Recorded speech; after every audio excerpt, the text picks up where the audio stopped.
Hello, hello. Welcome to another Rumble Premium episode of the TMI Show, the Ted Manila Information Show.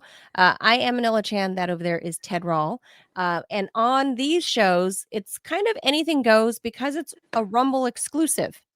Uh, and since we're taping this ahead of Thanksgiving, and apparently last year, Ted's rant about why he hates Thanksgiving got us in trouble with YouTube. I I don't know really don't why. understand. I don't know why either. I don't get it. They are very pro Thanksgiving, I think, on YouTube. And They're persnickety and strange. or they might be influenced by Big Turkey. I don't know. Big It turkey's could a be thing. it you never know. Ted Butterball could be a big advertiser. You don't know. You just don't know how deep, big ag their pockets go, Ted. So if you're Could going to bitch be. about one of their top holidays where they, people go all out. Um, so on this year's Thanksgiving special, which we're doing here, um, it'll stay a Rumble Premium exclusive. And we're going to talk about Thanksgiving and all the do's and don'ts. We'll give you advice. I don't know where Ted stands on all of this, and Ted doesn't know where I stand on stuff, but it could be anything from bringing a date to Thanksgiving or introducing a special somebody to your family at Hmm. Thanksgiving, because people do that, Ted. That's why there are rom-com movies about that. True. Um, how to avoid fucking up your family's Thanksgiving with, your ultra conservative uncle that is definitely going to say something, right? Because he's like the Zionist pro MAGA, whatever, and you're not. How to not blow up Thanksgiving, and other holiday related um, And thoughts that maybe might how just to not hate Thanksgiving since it's an inevitability if you live in the United States. I mean, I don't care for Thanksgiving, and I could explain why that is.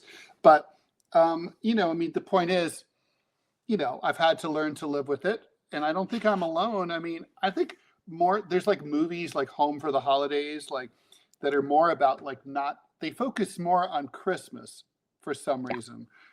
Probably because there's more interesting visuals, the tree, the gifts, and all that. it's very Uh, pretty. Yeah. but and also people are home for the holidays long more for Christmas than for Thanksgiving because Thanksgiving is really just a 4-day weekend. But Christmas, New Year is like a week, and so there's more opportunity for And the plot kids are home. hijinks. The kids are home for like 2 weeks, right? So Yeah, yeah. So so I yeah, think, but I think the point is that like, yeah, but you need to make your peace with it, and you need to try to figure it out, as best you can. okay. So first let's start there. Let's set the table for Thanksgiving, Ted. I'll Mm, explain why I love Thanksgiving, and then you can explain why you hate Thanksgiving beautiful. Let's do it. in a nutshell. Okay. So imagine little Manila, um, over in California, right? First American born in the family, um, immigrant family, who really wants When to. did I'm sorry, I've got to ask you this because I know you've probably told me this before, but I don't remember. So you're born here in the States, yeah? Mhm, mhm. Okay, so when did your family come over? Like, In the late 70s. and you're born in the early 80. 80s? 80. 80. 80. Still Carter. Still Jimmy Carter. So they were kind of FOB, right? Like They were totally basically fobs. when you were born. Total fob. Total fobs. Okay. But because they were educated, they were an educated family, so they spoke they not well, but they spoke the language enough. You know what I Mm-hmm. mean? Mm-hmm. And they understood, and like for example, my mom went to a private Catholic school growing up. Um Notre Dame. So, my family spoke French and English coming to the US, at least enough, at least enough English, because as we know, the French colonized Laos for like the better part of 100 years. Yeah. So if you had any sort of education, the people in Laos, those folks could speak French, and they had some Western influence already. So when my family came to the US in the 70s, and by the time I plopped out in 1980, um, so the early 80s are my earliest memories of Thanksgiving, and what it looked like in my head was my mom is one of 7 kids, okay, so I have a lot of aunts and uncles, but they were all gathered at the house early morning. I would wake up to the clanking and cleaning and prepping for the day for Thanksgiving, 'cause my immigrant family so much wanted to, and this would make Robbie very happy, wanted to acclimate and adapt to American culture and Of really course. do Americana, right? Like, they're trying to figure out how to make Yeah, apple we're in this new country. Let's make it work, right? let's let's do it. So they're trying to make American turkey. They're trying to make, all of these, like, things that they see in these magazines, right, of, like, what Sure. you do for Thanksgiving. That's And normal.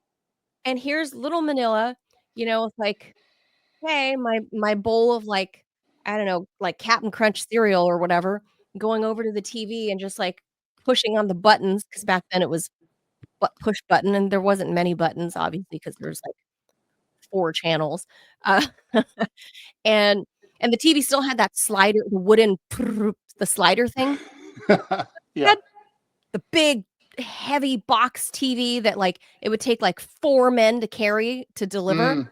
Mhm. and the TV had a the wooden collapsible cover. Mm. It's an encased in beautiful, like, this beautiful oak that's, like, carved and shit, like, when you closed it, it looked like this beautiful armoire, but it was a TV in there. Yeah. Um, I but like anyway, that. I like that though. I think the TV should be covered. That's a good idea, you know? right? That's kind of a beautiful, I still remember this, and I still that was, like, my earliest memories. I'd be there with my bowl of cereal, watching the Macy's Thanksgiving Day parade, super Americana, right? While my immigrant family struggles to try to be super American as they can to adapt to this new country, and then, as much as they wanted me to speak Lao at home, they encourage, when I'm outside, out the doors or whatever, I'm American and I'm speaking English. And that's why I speak the way I speak, and because it was very encouraged that I be American. I am the Sure. American dream. I'm the first American born. I must be American. That was just drilled into my head. So part of my childhood that they gave me was, and this changed over the years, but I'm saying this is the early 80s when they realized, like, a lot of American food is blah, Yeah, that's for damn like sure. It's a major like problem. stuffing. It's Oh, yeah, actually it's a fucking crime, like really. the turkey, like, I remember my favorite parts of Thanksgiving were actually the mornings and my family getting ready for Thanksgiving dinner. Because come the dinner, I remember thinking, "This bird is dry. This is Well, right now terrible." you're sounding like you're on Team Ted because that Well, was one the of my food big part, complaints about about Thanksgiving is that was just the food. the centerpiece meal Well, no, but sucks. I my mean, and my people who family say I love changed. turkey, I call bullshit on that. No, no, no. If you love I do turkey, you now. eat turkey all year round, and you don't, do you? My family changed, though, when they realized, after multiple attempts at trying to perfect an American, and I have a family of, like, chefs, like, literally professional chefs and cooks, when they realized they could not perfect based on, like, like, a recipe you find in a magazine from, the supermarket checkout. Sure. No matter what recipe they tried, sticking the butter in between the skin of the turkey and whatever, they could not make the turkey delicious. So, once they got it out of their head that they're like, "You know what? We're gonna start adding a little bit of our own flavor too." See, that sounds good to me. I'm happy with that. Right. That sounds great. So by the 1990s, our Thanksgiving dinners were bomb. Then we had, like what the Filipinos call lumpia, right? The big ass egg rolls that are deep fried and stuffed with Mhm. pork and cabbage, and my late aunt, she's the one that passed away just a couple of years ago, at only 54. she was the one that kind of perfected the turkey recipe for the family, and she kind of made a Hawaiian style turkey where Wow. where where that bitch is marinated in like orange and pineapple juice, and she gets decked out, the bird gets decked out in pineapples and soy sauce, and it's flavorful and so slowly cooked that bird really does retain flavor and juiciness.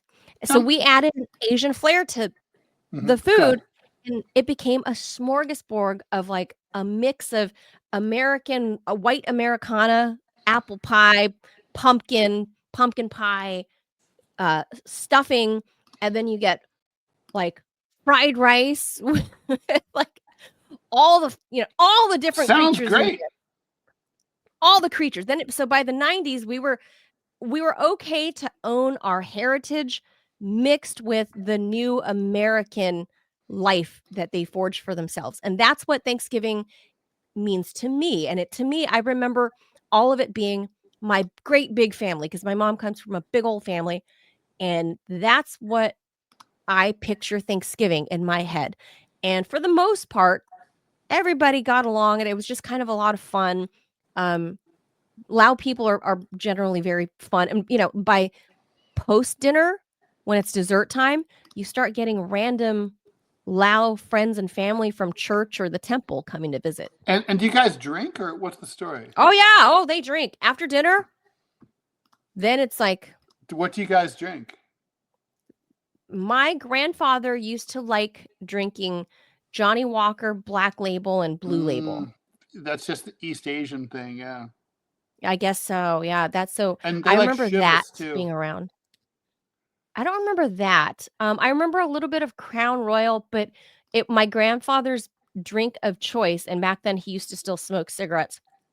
It was the 555 brand cigarettes.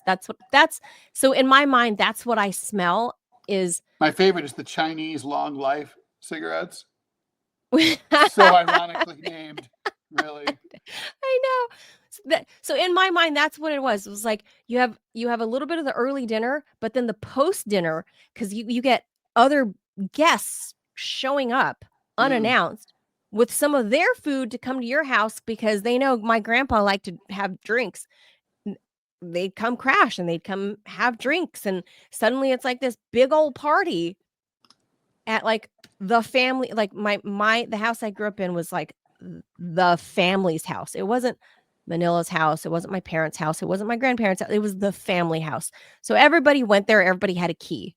It's one of those houses. You know what I mean? Everybody Yeah, like yeah, like, or the door's like not even locked, right? People the just doors come just, and go. well, we had to lock it because we lived in Whittier. But but Right, but I got if you. you're a family member, you got a key. So there was like 20 people with keys, and people were coming and going all day. That sounds with it great. with So it was a big festive thing all the time. And because it's California, it's not cold in November. So No, no, so never. the men would move out to the back and It rains though. smoke occasionally, but back then it was nice cool Novembers, and the men would move out to the back and drink and have their cigarettes and cigars, and the women are inside playing my grandma would play cards or whatever with the old ladies that came, and like that's what Thanksgiving is to me. So I love it. And I'm not used to, even still, even though I've been out here more than 10 years, I'm not used to being in just my household with my family, like my immediate, my nuclear family, Mm. and not everybody else in my family that's in California, because that's what I'm used to. That's Thanksgiving to me. Now I kind of have a more American traditional Thanksgiving, where it's just enough of us to go around a table and maybe a few strays, right? Like people that don't have Thanksgiving plans. But Right. and I come from a family of cooks. I cook. My brother cooks. Everybody, we all cook. And my mom is a retired chef. Like there be food at this house, Ted. That sounds Tons and great. tons of food. Ham. but it's all like it's got an Asian twist to it. It's like it's the food visually that you would see at Thanksgiving, but with an Asian twist. And everything's like, mm. So you like the green beans. It's not Aunt Flo's green bean casserole. It's Oof. like Chinese stir fry style, like Szechuan style, Yeah. nice and glossy and a little bit spicy. Like that's the green beans we got. That's Thanksgiving that I love. Gotcha. Well, I mean, no, that sounds pretty great, and I could see why you liked it. I got a question for you before we move on to my side of it. You have this gross bird that's like so basically it doesn't taste good. Um, why not just give up and eat something else? I mean, why not just switch over to like a a steak or a ham or like a yummy form of poultry? Why insist on like we're gonna figure out we're gonna conquer this tasteless bland bird with Asian spices? I think that's what my family did. They just know that Thanksgiving, like it's a must to have a turkey because that it's America. You got to have a big ass 25-pound bird on your plate. I don't know why they just, but so we just always do, So even if it's just like we're gonna stick to 6 people. it's kind of like we're gonna do this the American way, but with a twist, Right. Like you must have this as big opposed ass to bird. the Rall way, which is just like if something sucks, if the Democrats and the Republicans both suck, you vote third party. Like, So, well, but then we added all the great sides and stuff. So I'm personally I'm not a huge fan of turkey unless like it's in a deli sandwich, but for Thanksgiving, like I'll have some turkey, but I'm there for I'm somebody that likes to pick at all the sides. Mhm. That's just that's the kind of eater I am. So I love that it's a smorgasbord of food that I can pick from. Like Mm. I'm gonna do some mashed potatoes and gravy and an egg roll and some Szechuan See, green beans and some well, like Szechuan green beans be good. I mean, I gotta say, like, again, I think about the mashed potatoes. Look, I like mashed potatoes, but yum. not as much as I like baked potatoes. So Really? yeah, baked potatoes with like chives and butter I like them. and sour cream and salt. I'm in. Like, No, I like them. I just made some baked potatoes a couple like 2 weeks ago, but and sweet I potatoes suck ass. no, I love sweet potatoes. I love like candied yams. I do like Hate those. them. I I do. hate yams and I hate sweet potatoes. I love those and they're lower, Ted, they're lower Well, this is on the glucose index. no, So I if you're know they're good looking for you. yeah, if Everything you're that trying to lose sucks is weight, good for you. But like basically, but they're good. I think they're but this is delicious. this is an Asian thing versus French thing. So most French cooking doesn't like believes in the segregation of the food races. Basically, salad is only savory, main courses are only Oh. savory, sweet is reserved for dessert or for breakfast. That's it. Right? Ah, Now okay. that's how I'm hardwired. So like the whole sweet and savory thing that like I mean Mhm. Texas barbecue that has sweet sauces and meat. Yeah. I'm like hot and sour soup like Oh, fuck yeah. that. Like Oh, no. love hot do you not like hot and sour soup? I hate it. I like What? for Chinese soup I'll go egg drop every time. I love egg drop, but You know. really? But Yeah. that's what you Although my give, favorite like, soup is really six-year-olds. mulligatawny. I love Indian food. Really love Indian food. Hard to go wrong for me. I'll eat pretty much any Indian food. Okay, so but explain why you hate Thanksgiving then. All right. Like, is So this a childhood scar? yeah, for sure. So my parents were divorced. Well, they were separated when I was 20 months old, and so Oh, that young. yeah.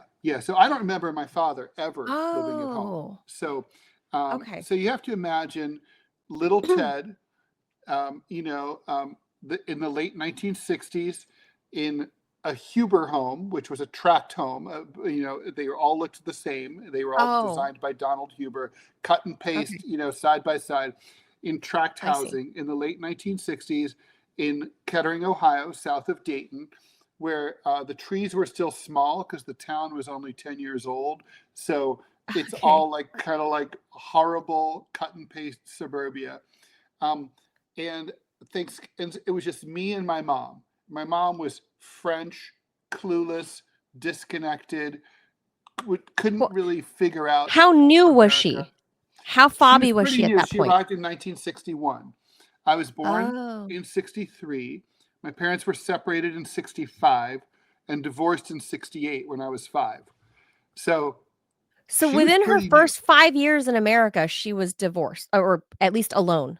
She was, oh yeah, that's within 4 years. Yeah. Wow. Okay. So Mm. yeah, so she came and I mean, she spoke. I mean, the thing is, she also learned. She was fluent in English and everything. She was had a great facility with languages. I mean, when she died, she was fluent in 7 languages, and I mean fluent.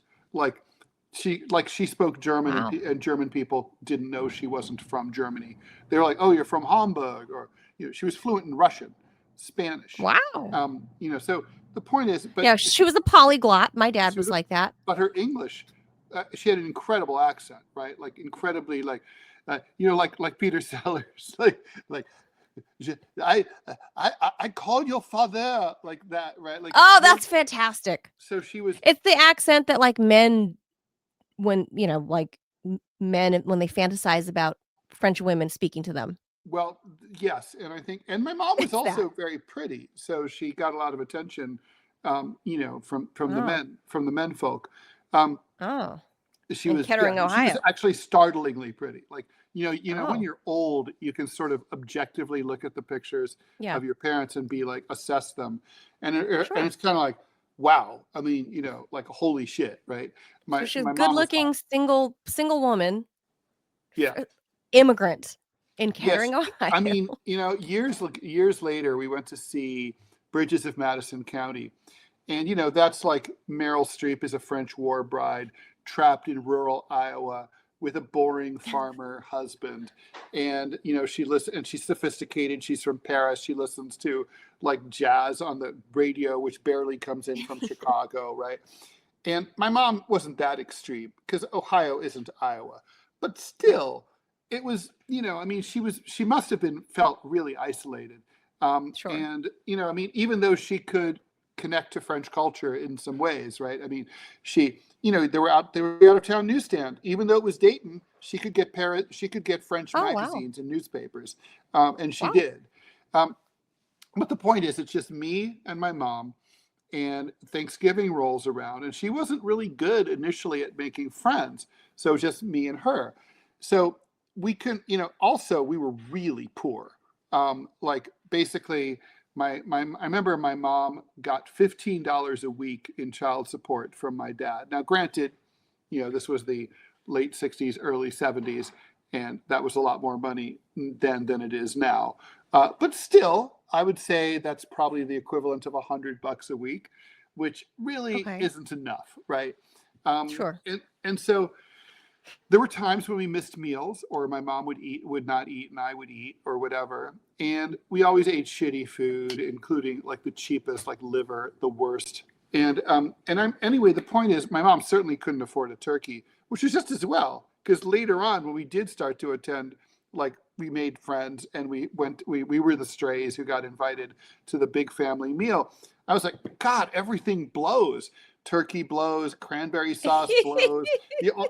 I would just be I holding hate out, cranberry sauce. literally like trying not to vomit, like holding out for pumpkin pie because it was like, oh, thank God, hello, friend. And it's like, Ted, have more, have more. And it's like, You're like, ah. "Yes, And you can't say, back then, you couldn't say no. Like, it wasn't correct." like now where kids rule everything. It's like you'd get hit. I mean, Yeah. it's like no fucking way. So you'd leave like gorged with terrible Like, food. "Ted, you're too skinny. Eat more." Exactly. Manja. And so like then I got so when I was in but when I was little until I was like 12 or 13, it was just like my mom and I in the cold house because she didn't want to heat it because she couldn't afford it. Wearing 2 sweaters and is just eating a small Cornish game hen that my mom prepared. And because Oh, we couldn't justify a turkey, there were only 2 of us. sure. And you know, she was not a good cook either. So Oh. so like basically we're having like boiled Cornish game hen and like overly boiled green beans, and like that's about it. And it kind of just sucked. And the thing is, to really put a fine point on it, you'd look out the window and like there'd be cars parked up and down the street from all the people coming to visit our neighbors from out of town. So everyone's like, you know, getting together in these huge families. And you know, in the late 60s, early 70s, there still were, it was not at all uncommon for a family to have 6 kids. um, it's like it was just the two of us, all lonely and pathetic. I fucking hated it. And I remember just thinking, like, the whole term Thanksgiving, oh, it's where we talk about how grateful we are for everything we have. I'd be like, really? Grateful for being fucking, for starving, for being poor, for like not having two parents, like being sick as a dog. I was always sick. I was hospital, in and out of the hospital all the time. I was a sick kid. Um, I was like, what the fuck am I fucking thankful for? I was like, Oh. fuck this place, fuck this holiday, fuck America, fuck you people, fuck this food, fuck it, fuck it, fuck it. So that's why. I mean, and I understand that this was like my personal experience, and I don't, you know, expect anyone else or want anyone else to share it, but it's just that that's where I came from, right? So that's my, I, you know, later in life I sort of learned to accept, well, this comes around every year and you have to make the most of it, right? Or at Mhm. least get through it the best you can. The only thing I liked about Thanksgiving was once you got over the hump, Christmas was coming, and Christmas was far more fun because there might be presents. Um, you know, but, and certainly the food's better at Christmas. Um, you're more likely, I found, if you're a stray, to be invited to people's houses for Christmas or around Christmas than you are for Thanksgiving. Thanksgiving, I don't know if this has changed or if this was an Really? Ohio thing or this was a TED thing, but it really seemed like people were more intimate, like they wanted like a more intimate gathering with their family for Thanksgiving than for Christmas. Christmas seemed to be like bigger hearted and more open, if that makes sense.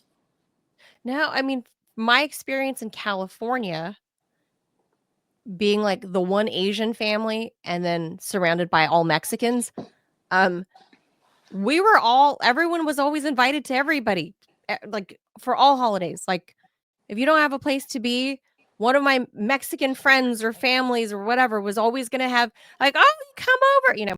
But I always obviously I had my own big family, or and we would do the same. Like people always just when I got older, for Thanksgiving. In fact, I used to leave the nest at think you know after dinner's done or whatever, and all right, well I'm gonna go swing by so and so's house and go visit them, and I'd take them some food you know from our house and go over there and be like, what's up, and you know that was Thanksgiving and Christmas and whatever.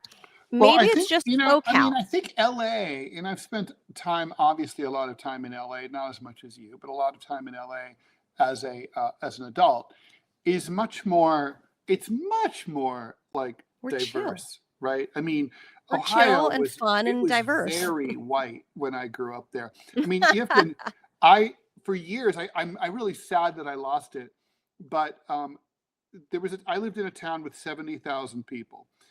Um, there the when the first black That's not family moved small. in, there was a banner headline, "Blacks move in." Get out. Mhm. No. Yep. Yep. It was a Well, family of like 5 people, and it was across the street from us actually.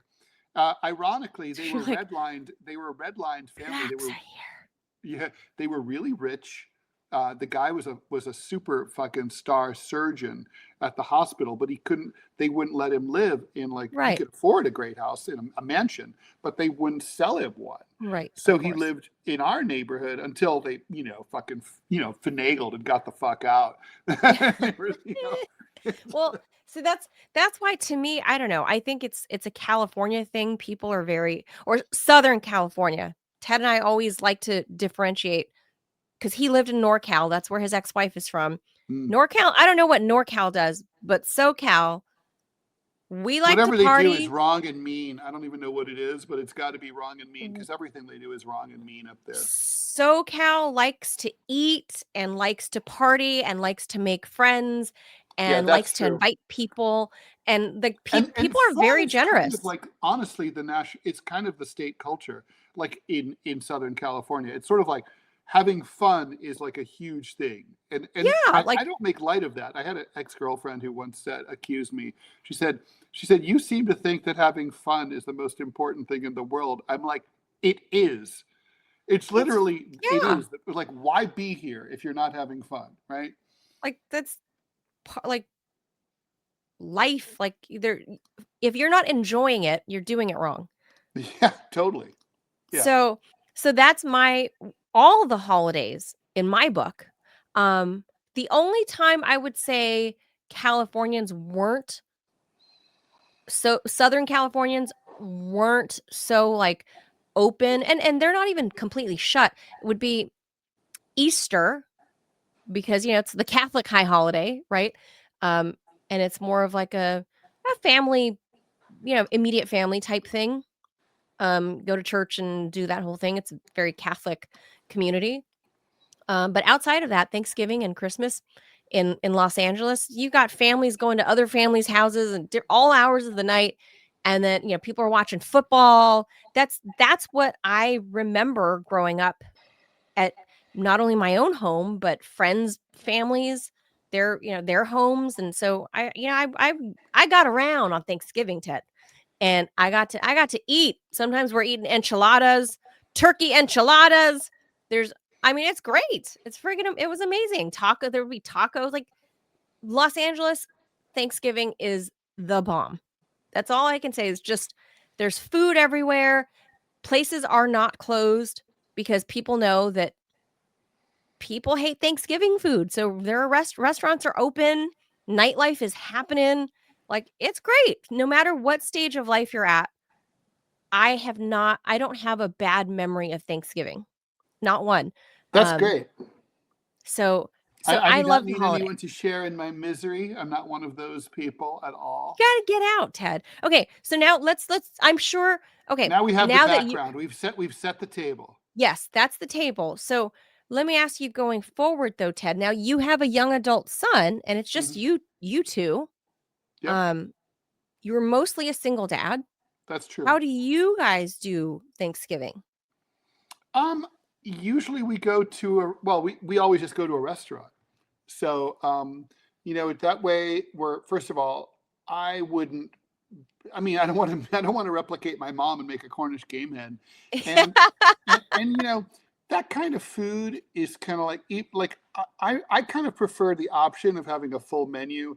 I'm partial to like ham or steak instead of turkey, but if Ham the is kid wants Christmas and turkey Easter. instead, it's on offer. And so I'll go to a place that has a traditional Thanksgiving menu, but also has other stuff as well. And I might get pasta or something or whatever instead. Yeah. But so it's like, and there's other people. It feels like fast, it's more communitarian. So that's how I do it. So you guys aren't like closed off. Okay, that's good. No, no, I don't want to replicate the experience that I had Okay. for my kid. So let me ask you this. This is my upbringing. Like I've, been to as I've been the girlfriend at Thanksgiving. Have you been the boyfriend at Thanksgiving at somebody I else's have been the Thanksgiving? boyfriend. Yeah. And yeah, go ahead. So what was your takeaway from that? Did the family grill you? What did those families talk about? What was your experience as the plus one at a family Thanksgiving, and how old were you? Well, I think it's Tolstoy who starts up saying that like all what is it like That's cheery. every marriage every marriage is like bad in its different way or something like that. um, every family, my observation, I mean, I've always been, you kind of hit upon something about my personality here, Manila. I mean, I'm always an outsider. I feel like I'm the kind of person, like if I go to a party or when I used to go night clubbing, I would sit back and observe. I was like a watcher. And Oh, I like doing that too. and like it's more fun for me than to just sort of leap in and start talking to people. Not that I can't do that, but it's not my go-to. So what I've observed is that like basically the dynamics of all these families that who invited me, it's always fucking different. It's always reflective on them, right? I mean, some of them are like really chill and cool. Like they bring you in. The best experience is like come in. They're not going to grill you. Like, what are you all about? You don't feel like you're being interrogated at Guantanamo, but they'll ask you if they care about you, like, oh, tell me a little what's going on with you. But they leave it, a few questions here and there. They give you the opportunity to open up, but that's it. They don't go on and on if you're not feeling like being super open and loquacious. But then some people totally give you the ninth degree. My in-laws, God rest their souls, They're both gone. They're both gone, unfortunately. I especially miss my father-in-law. But they were, well, my father-in-law loved to talk about politics, particularly the politics of Taiwanese independence, because he was a Taiwan independence guy. So from as soon as he found out, what my job was, it's like it would always be like, Ted, tell us how the United States can give independence to Taiwan. And so we'd have these long conversations, right? And then, but then like like if I brought someone home to my mom, I don't remember if I ever brought anyone home for Thanksgiving. I may have, probably the wife.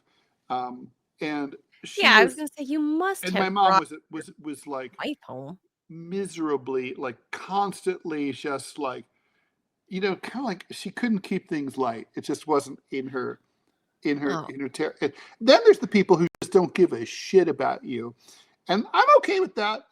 The worst part is really when people are talking in front of you at length about people you don't know, as if you knew them, and they don't tee it up.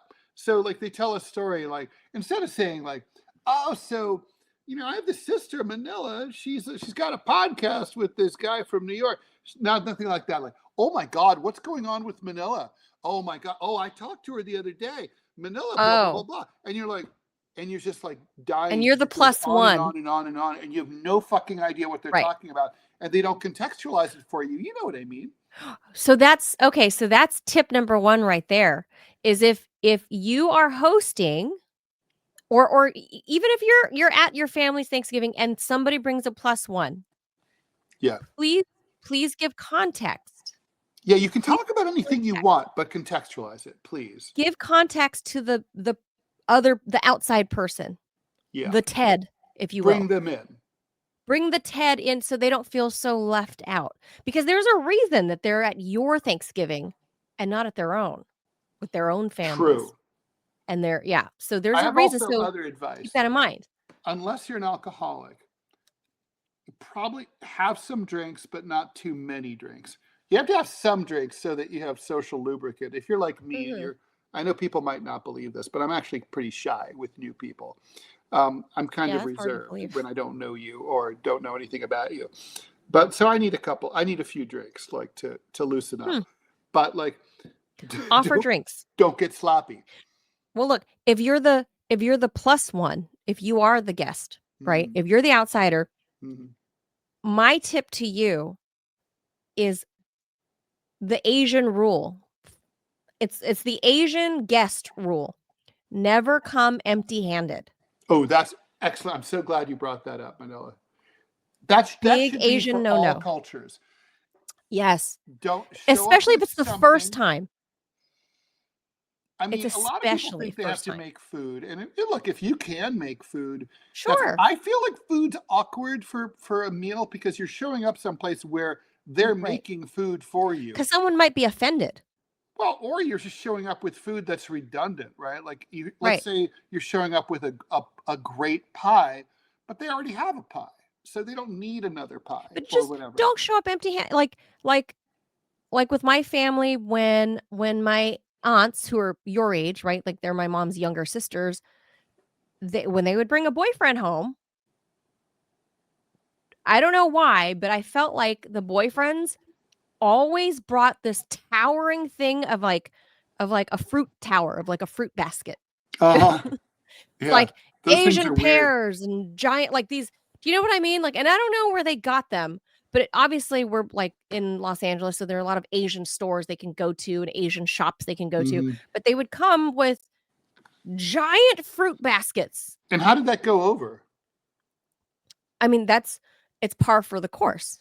But is it like, are you actually so it's sort of like how with white people, people bring the fruitcake, but nobody likes the fruitcake. How do people like the fruit basket? Oh no, my family loves fruit, so that was always like, All right. oh, like then they would examine, they judge, you know, Mm. is it a small fruit basket? Is it a big fruit? Is it a By the way, tower? it's Is it really popular if you can do this. Now, this is kind of like, this is a high bar, and you don't have to do this.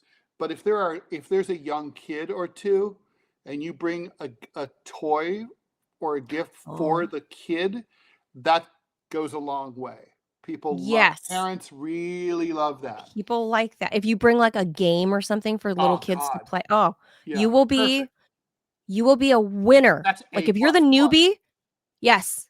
If you find out ahead of time, here's the tip for the guest. Like not only if you're the host and like, yeah, you want to think of the other people who are not in your immediate family that won't Yes, understand the stories, give them yes. context. But here's how you be a good guest. Yeah. And because I come from a big family and we had guests because there are so many people in my family. So I saw what the good ones did and what the bad ones did. And they were mostly good. Don't be The hanging on bad your ones, phone. Don't do that. oh no, If you keep your need to phone use your away. phone, step out, go Go to the outside, bathroom. go to the bathroom, Go to the bath, go excuse yourself, outside, whatever. pretend like you need a smoke or whatever. Don't be a douche, especially not at the table at Thanksgiving. No, When you show up at the door, don't be empty-handed. I don't no. care what it is. If it's My a glass, go-to, if it's a bottle of wine, is a bottle of wine or bottle of champagne. wine. Yeah. Yeah, if you don't cook things, because cooking can be I think dicey champagne because is good because they're mm, probably not going to open. You want to give them something that tells them this isn't me bringing, this isn't the Homer Simpson bowling ball that I want to open the wine and drink it myself. If you bring champagne, that's for them and they're going to drink it later. And they'll think highly of you yes, later when they open it. Like, oh, yes. this is You the bring a bottle Manila gift. brought, you know. You bring it's a gift And to by the the way, host. if the champagne costs less than $40, don't bring it. Then you look cheap and they'll be like, don't date this bastard. Like if Yeah. you're a date, yeah, you're the girl's family Now, is gonna be but if like, also if you're like cheap bastard. if you're the boyfriend or the whatever, if you're the boyfriend, don't bring something too expensive. I know I would look No, askance. then you'll look, yeah. It's kind of like There's a sweet spot. you can bring Veuve Clicquot, but don't go any higher than that. It's There- There's a yeah, like I guess in today's day and like age, if you are the don't guest, bring a $200 bottle. There's something wrong with you no, then. Yeah, 50 to $100 max. that's it. Because then you'll look like you're trying too hard. You don't want to look like that Yeah, or either. maybe you're a If drug you're dealer or something. if you're the girlfriend going to a boyfriend's family's Thanksgiving, That's tricky. Yeah, what are you supposed to do then? so you still never come empty-handed. Because I've been that girlfriend. Still never come empty-handed. Um, and this is Manila in high school. My high school sweetheart, all 4 years, my high school sweetheart. Um, so he was the first American born in his family. His family was from Guadalajara, Mexico, and spoke like no English. And I spoke broken Spanish, enough that I can, convey a point, or if I need, pass the taco, pass the tortillas, right? Like, but how I got in with mama,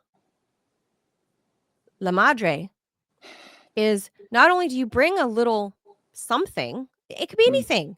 I don't know what I brought. I was in high school, but I brought a little something because that's how I was brought up and that's what I saw growing up, is how you make a good impression. But as the girl, you always ask the mom or the lady of the house if she needs help in the kitchen. Ooh. Always. Mhm. Always. And if she says no, keep insisting 2 or 3 times, and if she says no, okay, then you're the guest, great. But after dinner, you ask again if she needs help cleaning up. I think, by You the way, this pick up the applies this dish. applies if you're the boyfriend Oh, also. that too. Pick up the dish. At least clear, you don't necessarily, at least clear the table. That's really appreciated.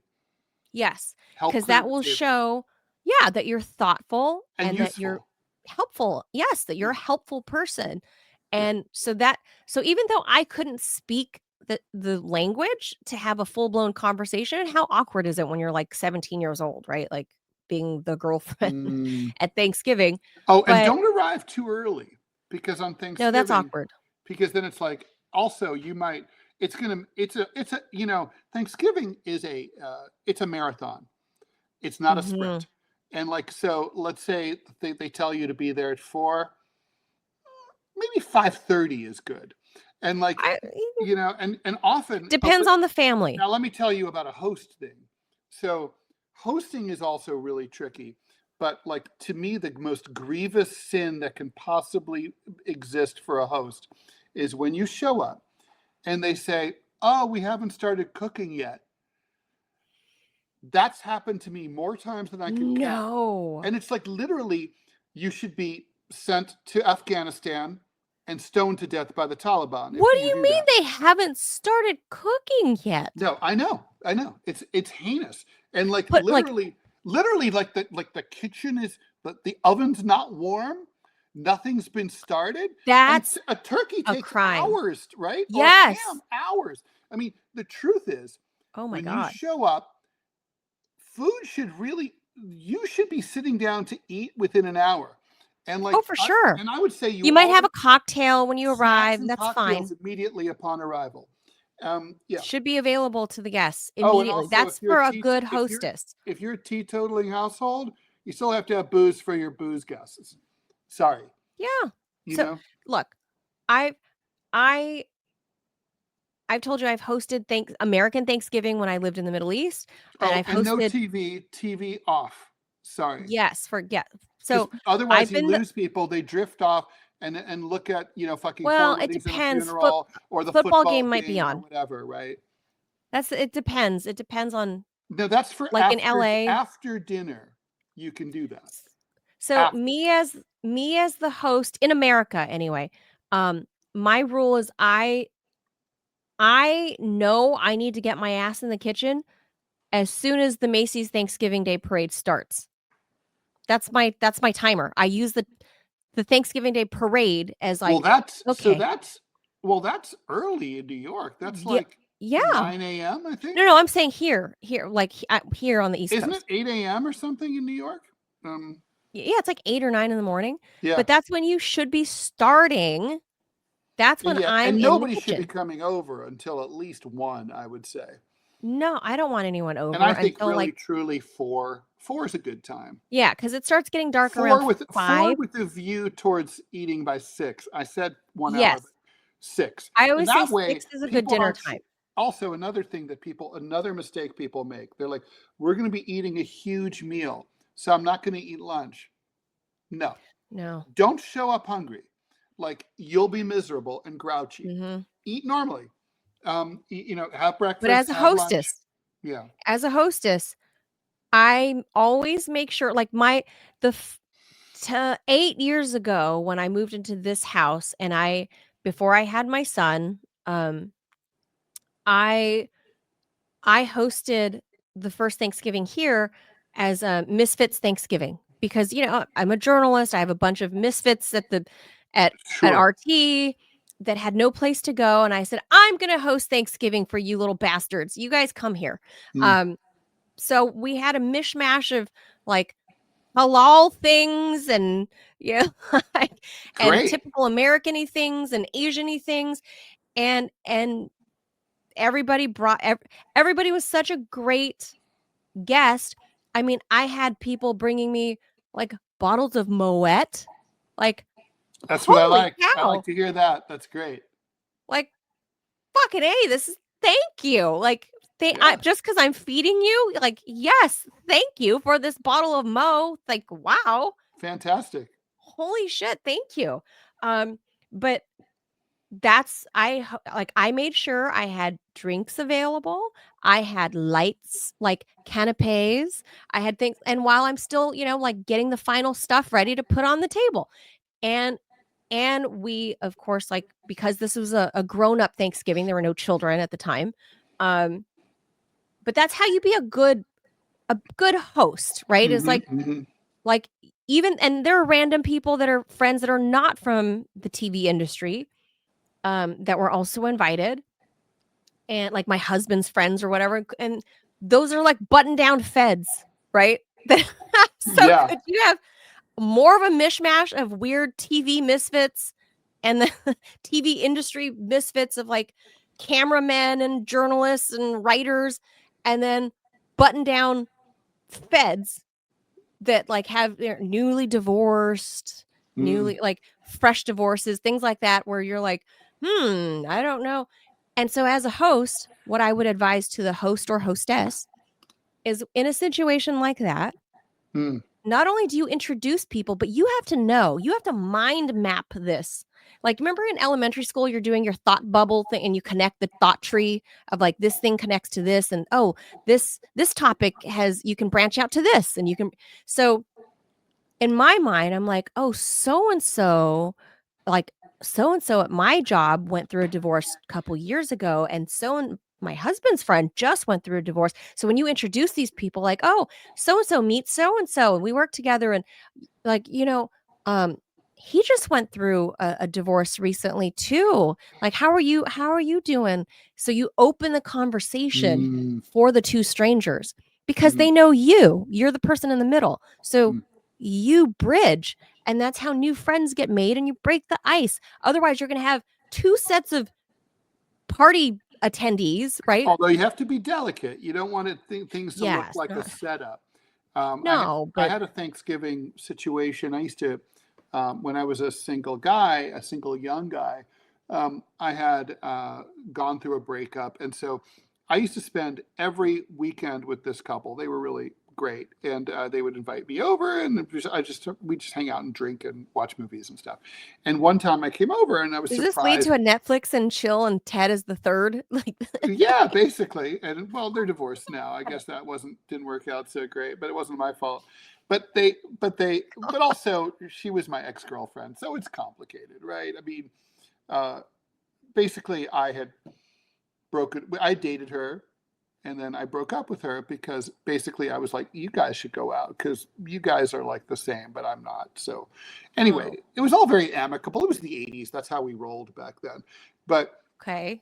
anyway, she I show up one at Thanksgiving, and to my surprise, there was this woman there, this friend of my ex-girlfriend, my friend's wife, and Dan goes like, Dan and I are talking about books that we've been reading, and we're This is both the avid. Dan that got you in a bar fight.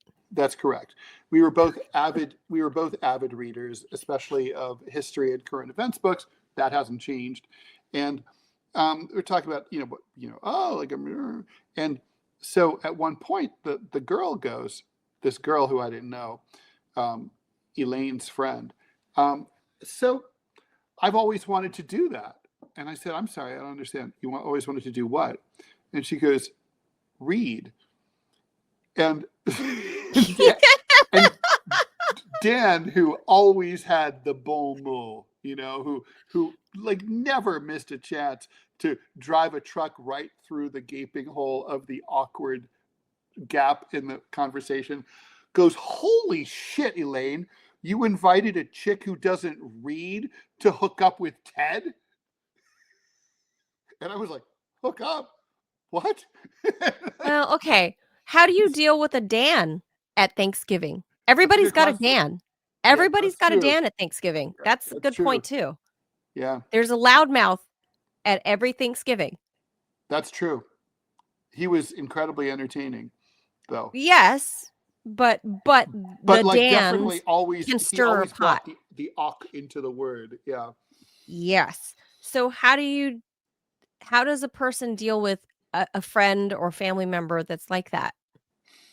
this might be your area of expertise. I generally, as a Myers-Briggs INTJ, I tend to go completely stone-faced Easter Island statue, silent, and like it It just didn't happen. that didn't happen. I don't know what, but I'm not talking about this. If I engage with it, I'm only going to make it worse. I'm going to add fuel to the fire. I'm going to just be quiet here. Well, I say if there is a Dan that's a loudmouth, then he'll be able to take a knock on the chin if you're the hostess. No, I don't mean literally. I mean verbally. Verbally, that you can just, because if the other person is a guest and Dan is like shitting on the guest, then if you have a Dan in the family, then you like bust Dan in the chops a little bit and you just say, Dan, shut up. Not everybody sits around like you and reads books all fucking day. Some people have lives, asshole. And then move along. That's how I would answer it. That's good advice. Yeah. That's what I would do, because I know Dan would, someone with that gregarious type of personality, Elaine said something. They would handle it toward that end. But yeah, like some people get laid and have lives, Dan. They're not all reading books all day. They're not dorks like you. So yeah. So I would say if humor is within your family, you shut up a loudmouth person that way with humor and snark. Agreed. Because they can handle it. Their personality, it's indicative of their personality. They can handle it. If they're a loudmouth, we don't have a lot of time left, Manila, but let's talk about the P word, politics. Like, this is a cliche, but it's a cliche for a reason. People, especially these days, people will always say, so how do you feel about Zoran Mamdani? Or, or whatever.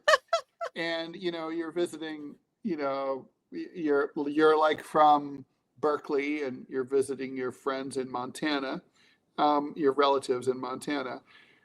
What do you do if obviously this is a non-issue if everyone's on the same page, but family time tends to often be when there's a disagreement here. My experience has been that, generally speaking, conservatives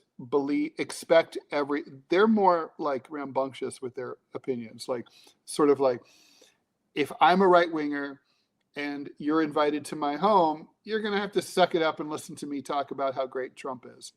Sure. And like liberals they don't do that as much. That's a gross generalization, and I apologize, but I think that's. I'm going to grossly generalize too. I'm going to say today's liberals are so easily offended. They'll attack someone. Like, you voted for Trump? They'll attack. Yeah. They'll go on the offense immediately, and then how could you feel offended? Yeah. And then they'll attack you and then feel offended. I'm going to go old school here. I think and look, you and I both live and breathe politics for a living. I don't think it's a good idea to engage in these political discussions in a non-safe space. And nothing defines non-safe space like Thanksgiving family dinner. Like, it's better. That's the old rule, right? The old rule is stay away from politics and religion. Yeah. Don't do it. That was never a problem in my household. If someone brings it up, just change the subject. Right. Like, and not in a record screech kind of a way. Just be like, look, we're inundated with, if you want to break up that conversation, say we're inundated with politics all day. Can we? I voted from Mamdani. He's great. Just be like, yeah, it's a really big story, but Right. Take a neutral position. Even if it's your position, take a neutral position on the answer. Or turn it back on the person and say, oh, what do you think? Let them talk about it. And don't react. Don't react. If they say take the news anchor approach. Deport all the fucking aliens. I hate them. Okay. This is where we say, don't take the Robbie approach.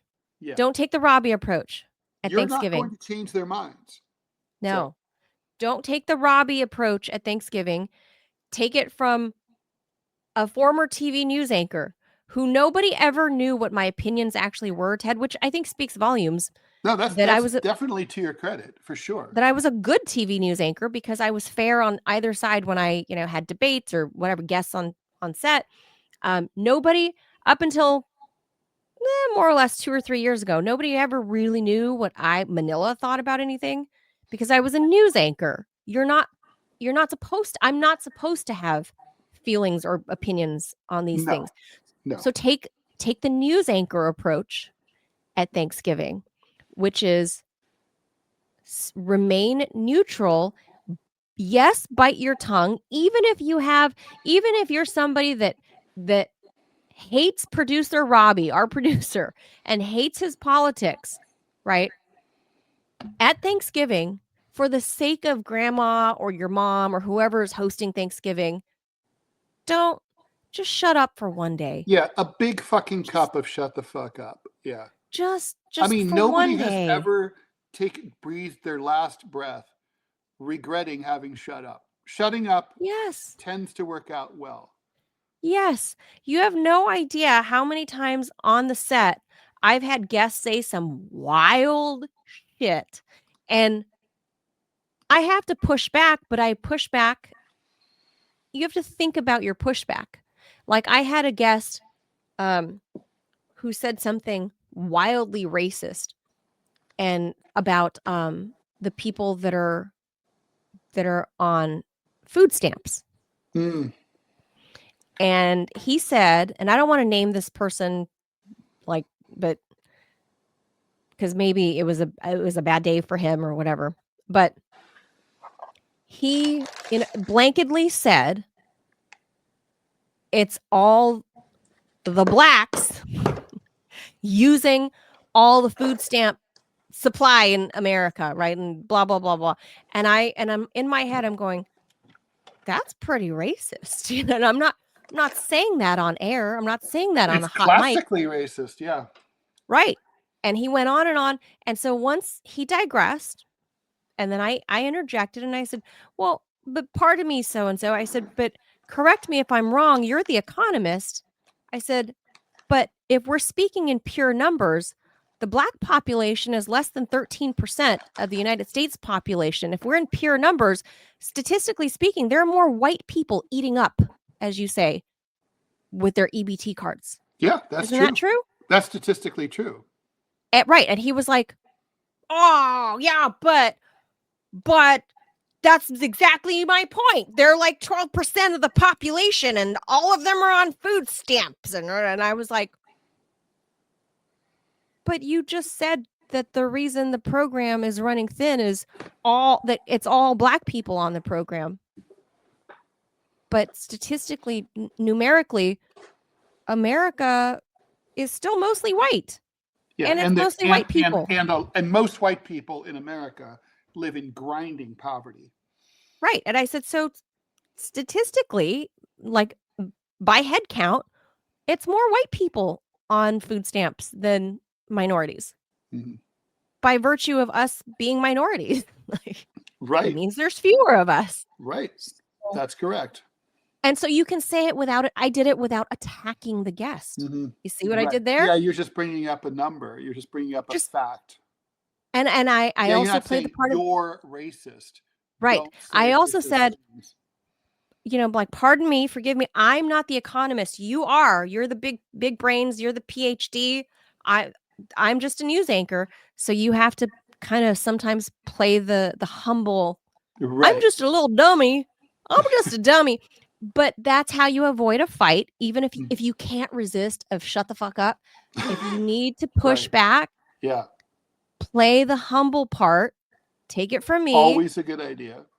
Play the humble part and push back in a non-personal way.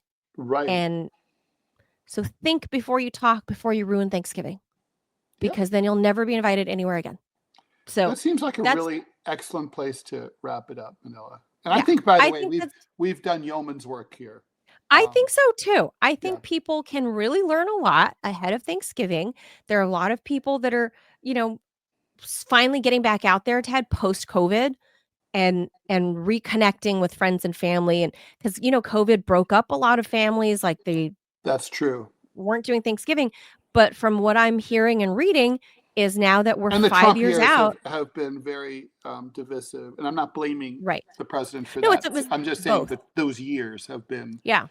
yeah, Between COVID and Trump, it's been a lot of years, and a lot of families are starting to make up. And yeah. 5 years Look, is kind of that honestly, mark. stupid fucking politics are no reason to break up. Your family's super important.